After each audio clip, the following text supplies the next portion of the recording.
Welcome back to The Price of Business. I'm your host, Kevin Price, talking to you about you and your business. As you know, we continuously do ongoing series of articles, practical how-to articles at priceofbusiness.com. How to, make your business grow and moving you and your company in the right direction.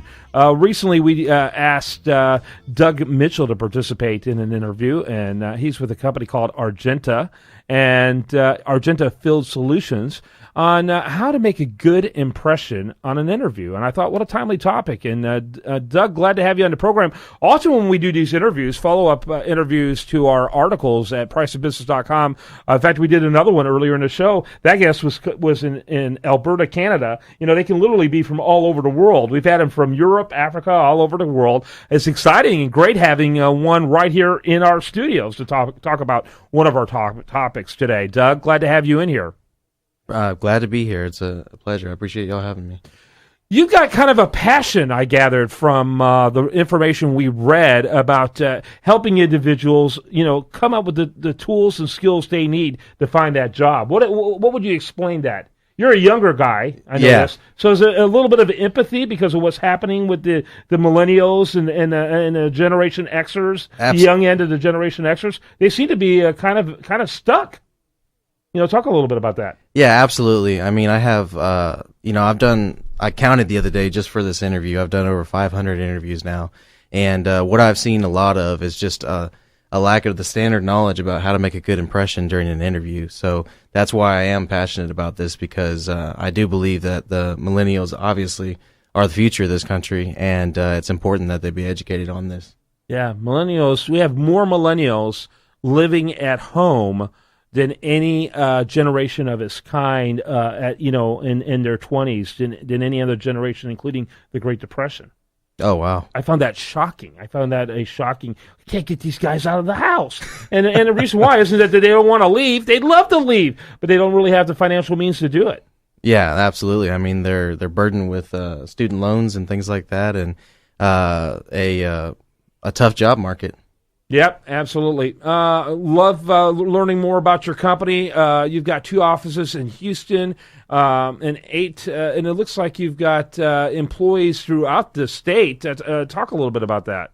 Well, Argenta Field Solutions is a direct sales company, so we specialize in outsourced client acquisition, and we work with Fortune 500 clients. We've been one of the leading direct sales company in the nation for about 2 years now, because of our sales model that we have and our management opportunity that we provide for our salespeople. We started out with 2 salespeople, myself and one other guy, and actually out of Houston and Corpus Christi, where our 2 offices.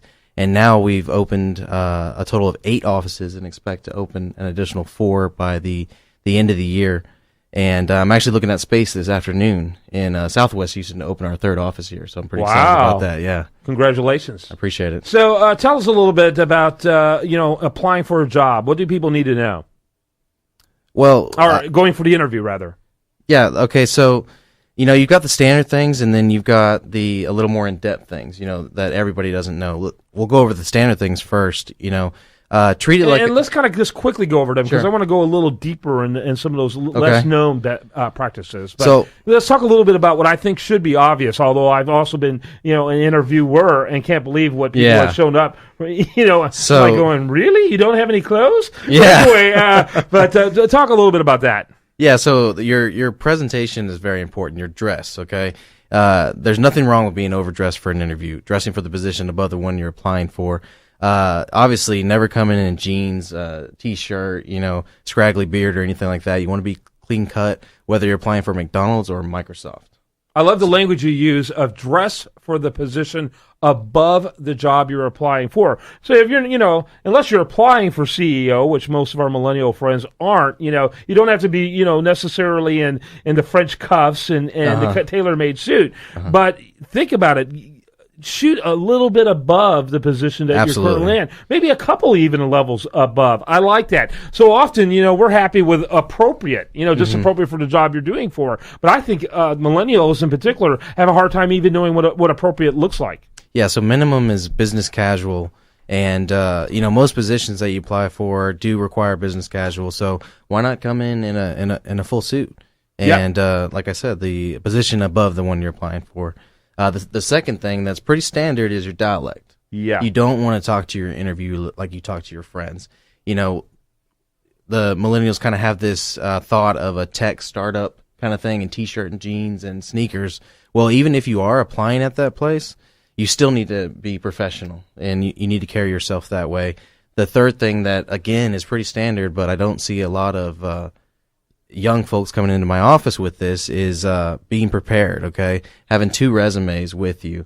A lot of times I go from one appointment right into an interview. I don't have time to print out your resume, and I do want to see it so I can make notes on it. So have 2 of those. Yeah, if you don't have a resume, you essentially didn't show up. Yeah, basically. Yeah. And you just wasted time. Yeah, and I don't have that lasting impression of you. Besides my memory, I have an update with my notes and everything. And definitely don't say your dog ate your resume. Yeah, or my printer wasn't working. Yeah. I've heard that one several times. There's these places called Kinko's. There you go. And it only costs maybe $1 to get a page made.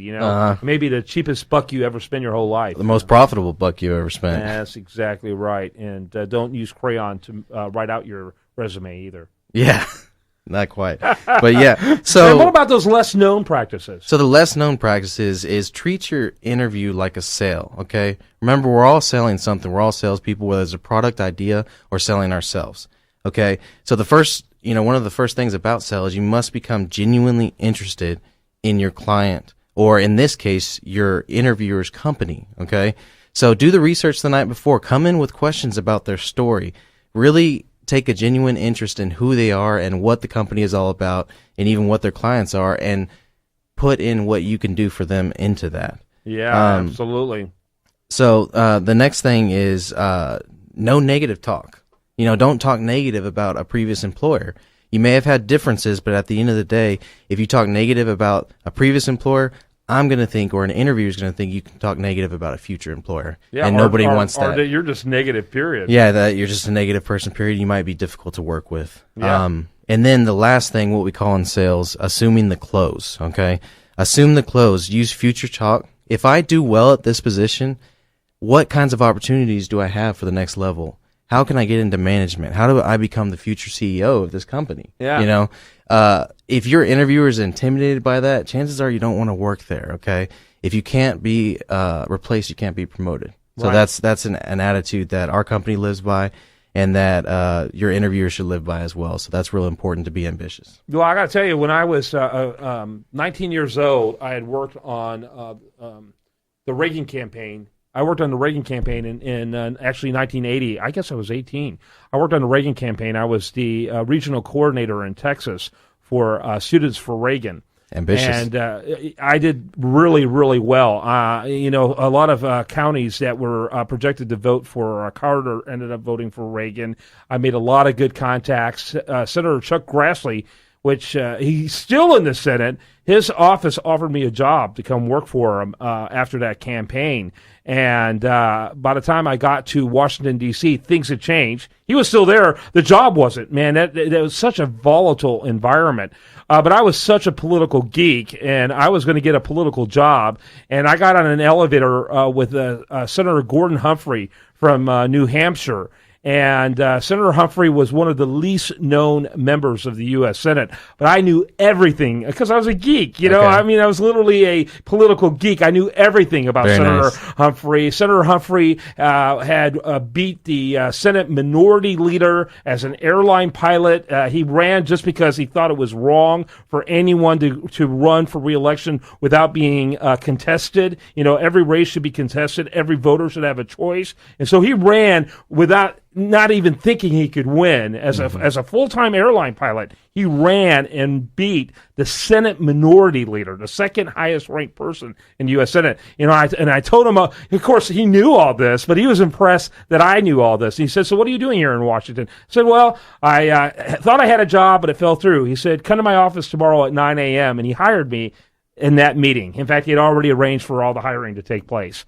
And so researching who you're going to see can make a huge, huge difference. And so this advice is great, very practical, and it's stuff because so many of the younger generation aren't doing these kind of things. You will so differentiate yourself in such a powerful way. It's not even funny.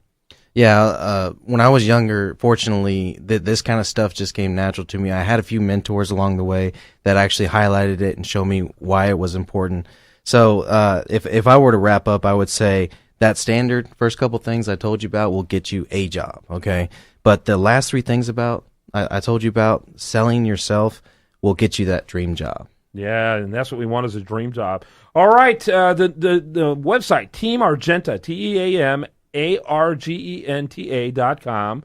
Our guest today has been Doug Mitchell. Doug, great job. I hope you enjoyed it. Oh, I had a fantastic time. Thank you again. We enjoyed having you. When we come back, much more for you, and you're listening to The Price of Business.